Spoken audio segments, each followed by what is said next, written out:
mga kinaraang pulong Bisaya. Sulambe, nisulod si mama sa sulambe para mopahuway.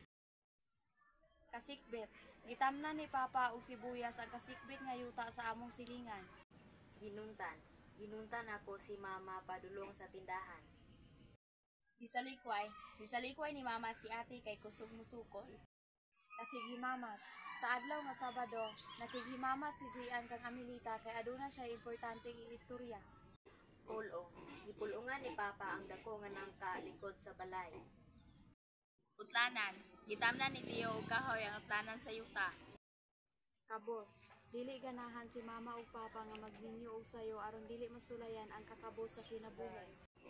Giamuma og tarong ni Papa ang iyang mga tanom aron himsog ang pagtubo. Tigak og kasingasin si Jian kay dili siya maluoy sa iyang mama.